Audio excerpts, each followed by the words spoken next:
Last night, after I watched Hedwig, I realized that there was a midnight screening of How to Talk to Girls at Parties, which is John Cameron Mitchell's new movie, down at the Plaza. So I was like, well, it's 11:36. I can get down there. And then it didn't start till 12:30, and I was very tired.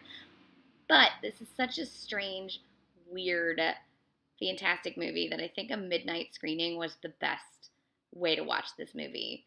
Honestly, it follows two people, N, played by Alex Sharp, and Zan, played by Elle Fanning. N is a young punker in 1977 suburb of London, and Zan is an alien visiting with her tribe, as you do. This is based on a short story by Neil Gaiman. The rest of the film follows as N and Zan meet each other. And learns a bunch about Zan's community and the way that they're dying.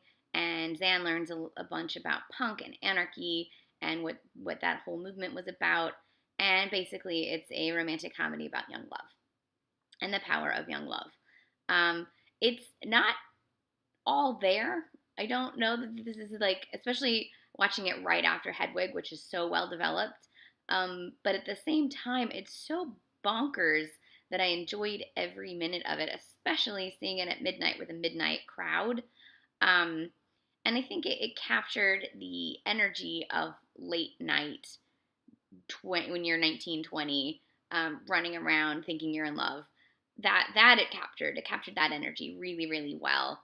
The rest of the cast includes newcomers Abraham Lewis and where did the other guy go? It's not on here. There's two other teenage boys. Abraham Lewis is one of them, and I lost the note with the other one. Hold on.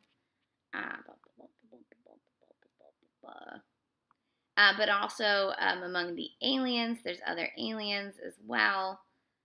One of them is played by Ruth Wilson. She's fantastic.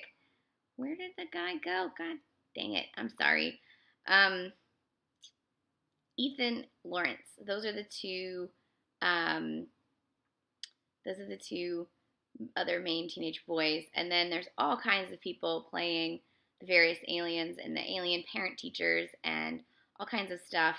There's like 6 different tribes, and each one is sort of a different facet of humanity, even though they're aliens. And there's just a lot going on in this. And I forgot almost.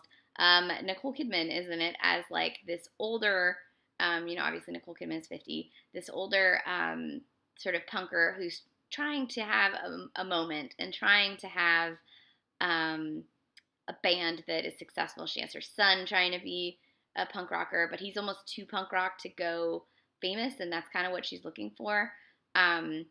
There's commentary about how she used to work with Vivienne Westwood, which I thought was hilarious, and several other things. And it captured aspects of punk culture and without going completely over the real like violence that was punk culture. As I think mostly because these were teenage boys who weren't really punks. They had a zine, but they weren't, the dark side of punk culture. There's something else I wanted to mention. What was it? Punk culture. I thought it would be a good, almost, well, maybe not a double feature, but it reminded me, the punk scenes and the mixing at parties and the attempts to be punk reminded me of scenes in Me Without You. So, like, I would suggest maybe watching Me Without You with this movie. So it's in theaters right now. It's like, it was at the Plaza. It's at AMC South Lake, I guess, which is 20 miles south of Atlanta also, and then I'm sure it's in other theaters around the country. I recommend it if you like weird, very sex-heavy films. Not even that Elle Fanning and the other kid, they don't have a lot of sex, but one of the alien cultures is like very like all about sexual exploration, and so there's a lot of that. If you like just batshit weird bonkers films, this is a film for you. This is John Cameron Mitchell's How to Talk to Girls at parties. One of Elle Fanning's best performances. She just keeps getting better and better.